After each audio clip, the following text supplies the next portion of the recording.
புதுசா இந்த இடத்துலையும் கொடியேற்றாதாங்கிறான். இப்ப இன்னைக்கு கட்சி ஆரம்பிக்கிற விஜய் நாளைக்கு எப்படி கொடியேற்றுவாரு? புதுசா எங்கேயும் கொடியேற்றக்கூடாதான். ஏற்கனவே ஏத்துன இடத்துல வேணா மாத்தி ஏத்துங்க. இதெல்லாம் எவ்வளவு பெரிய அயோக்கியத்தனம் பாருங்க. ஏன்னா போலீஸ் கையில எல்லா இடங்கள்லையும் இந்த காஸ்ட் சென்டிமெண்ட் உள்ளவன் இருக்கிறான். எல்லா இடங்கள்லையுமே. இப்போ என்னடா இவன் வந்து நீளம் சிவப்பு நட்சத்திரம் இது என்ன புதுசா இந்த கொடி இருக்கு? உனக்கு பழகி போன கொடி தான் அவனுக்கு பிரச்சனை இல்லை. புதுசா வந்தாலே அவனுக்கு பிரச்சனை தான். என்ன புதுசா இந்த தெருவில் நடக்கிறான்பா, என்ன புதுசா செருப்பு போட்டுக்கிட்ட வர்றான்பா. நீ வழக்கமா அப்படித்தானே போவையா, இந்த வழியே வர்றான்பா. இந்த புதுசா வர்றது அவனுக்கு பிடிக்காது. அது ஒரு அலர்ஜி, அது ஒரு அவர்ஷன்.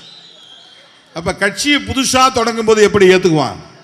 25 வருஷம் ஆகி இருக்கிறது இந்த கொடியை ஏற்றுக்கொள்வதற்கு இந்த சமூகத்தில்.